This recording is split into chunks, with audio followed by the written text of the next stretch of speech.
Hello friends, welcome to my channel Igno Center. Since the past days we are dealing with MEG 01 self assignment questions and answers, and we have finished till question number 5, and here was the questions. You can check from your side too. And now we will deal with question number 6, which is Philip Larkin has been called an uncommon point of common man. Would you agree? Explain with suitable example.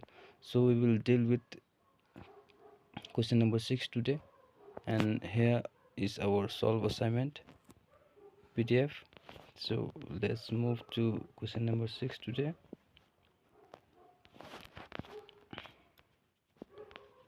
So we had already finished all of our questions in past videos, so hope you watched that. And now let's begin with question number 6, which was parking. Philip Larkin has been called an uncommon poet of common man. Would you agree? Explain with suitable example. And the answer for this question is Larkin react against the poetry of Eliot and Auden only because he thought that their poetry was way too intellectually demanding and not for common people. Larkin, while criticizing his poetry, said, "First of all, you have to be terribly educated. You have read everything to know these things, and secondly, you've got somehow to walk them in to so you are walking them in."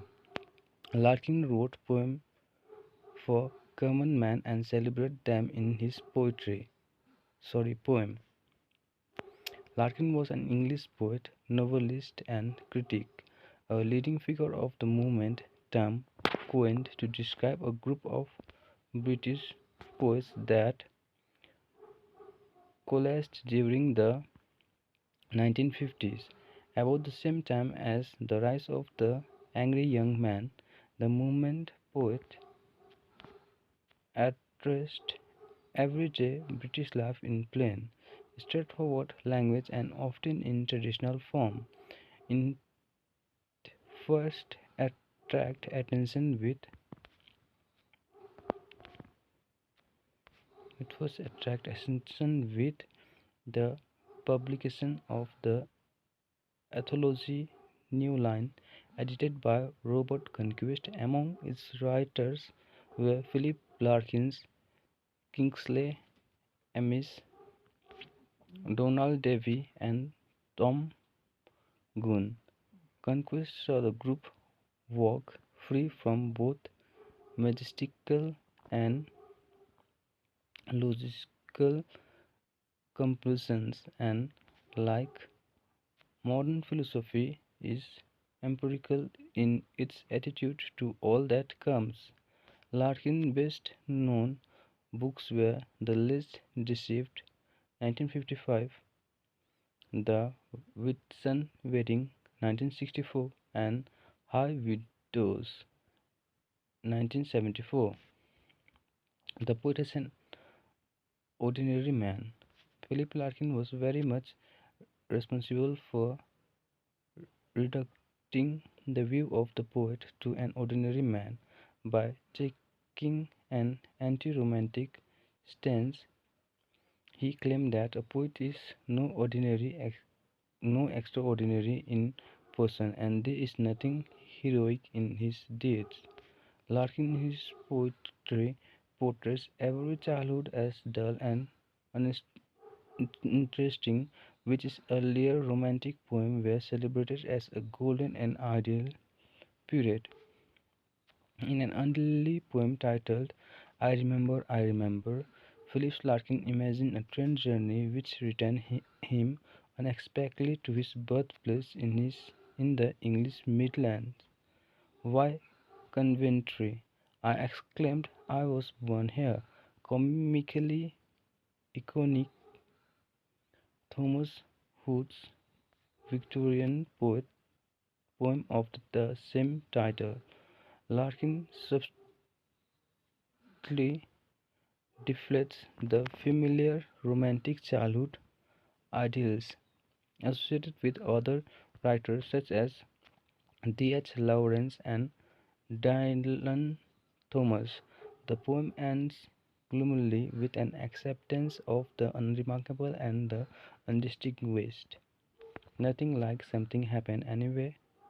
Looking out on a changing English landscape from the vantage point of a train window was to become a hallmark of Larkin work, memorably repeated in poems such as Here and the Whitsun Wedding. The title of this poem, I Remember, is a reference to another poem of the same name by Thomas Hood, a poem which shows the readers an adult wistful remembrance of his childhood. Similarly, Larkin's poem is written from the point of view of an adult reflecting on his childhood. The fact that the speaker leaned out and squared for a sign that this was still the town that had been mine shows that he was looking back on his past from a distance, sort of like an observer. The role of the speaker as an observer is further emphasized by the speaker merely being a passenger on a train passing by the town, seeing the scenes flash before him. Similarly, he contemplates each memory from his childhood fleetingly. The language used in the poem is conventional yet poetic, exaggerating slightly as memory is wont to do. The significant events in the speaker's childhood, the events which seems to have been so important to him in his childhood, he now denies, which shows reluctance in the speaker to revisit and share his past with his friend. The dissatisfaction and disdain felt by the speaker for his childhood is obvious, especially in the tone of the last line. Nothing like something happened anywhere. This line is a powerful ending to the poem. It writes of the events described throughout the entire poem as nothing and indicate that everything in the poem could have happened anywhere, showing typically adult criticism and dissatisfaction with life and youth, rather than fond remembrance, bringing to mind the bittersweet irony of the title of the poem. I remember. The toad in the poem is a centered metaphor by itself for a vocation that is forced. The toad has been utilized as the apt metaphor as it is sluggish and ugly. It squats incorrigibly on areas that it is not supposed to and is a pertinent emblem for stagnation. Here it is the stagnation of life and stagnation of one rotational and intellectual capabilities as it is sacrificed for the labor of work. The poet had an aptitude for writing that formed his area of expertise. The wit here is a large metaphor for poem preferring money over the aptitude or area of interest. People do not restore to the vocation that they love for the want of more money and therefore give it in to the rat race, something that is represented by the great American dream. The position of squatting is also an incorrigible difficult one. The speaker strives to use his wit as a pitchfork and drive it away. A week has only 7 days, 6 of which the toad soil. No adequate time is left for recreation, just for the reason that one has to toil to pay his bill, and that is totally out of proportion. The prospect of such work works like a sickening poison, one that grows on one's system. The poet goes on to list the many people who live on their wits. The first in the lecturer list are here those affecting the ear of sophisticated culture, not someone suffering from a speech impediment. These people thrive in the high strata by means of the ability of affection. A Lucille denotes a worthless person and a loud or clumsy, stupid fellow. The speaker may signify that this may function as a joker or crowns by means of the wit. Wit is also an alternative term to comedy. Lovelorn man from lovelorn, meaning a sloppy liquid, may imply the act of appeasing someone, slack soaping.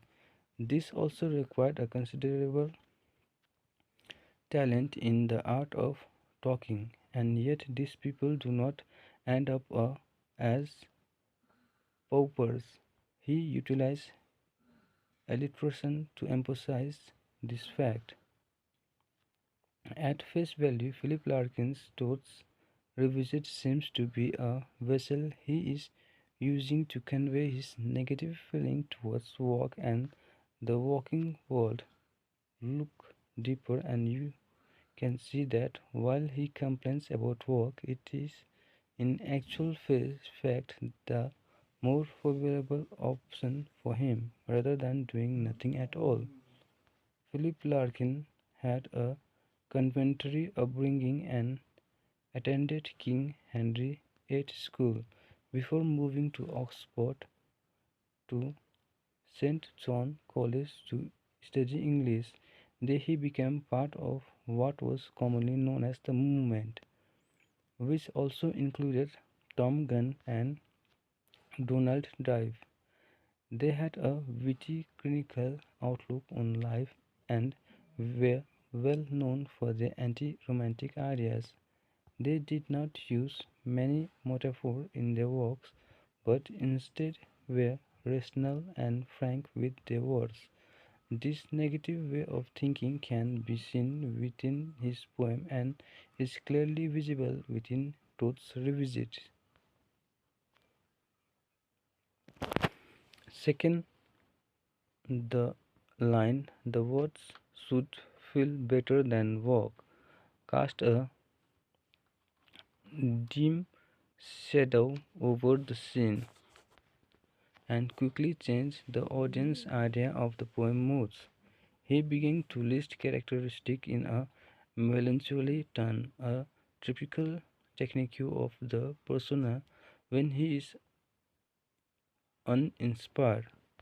He portrays the child voice in the playground as blurred to give the impression that the persona's mind is elsewhere. One theme that shows at one point in the text is that of a rather sexist nature. He referred to the nurse as black stockinged as comment on how it would be a nice place to be, which is the only vaguely positive comment in the entire poem.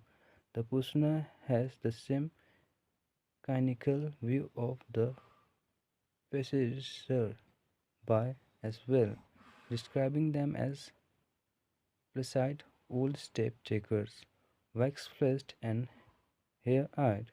The emotions triggered by this executive example hair eyed, potentially meaning a worried clerk overwhelmed by pressure at his workplace leave a negative sounding impact on the audience. So friends, till here we have completed all our questions with MJ01, and in the next video we will upload MJ02 questions. So hope this video helped you, and if you are new to our channel, please make subscribe to our channel, and in the given link you will get also a channel link which is our vlog channel. Please make subscribe to that too. Thank you.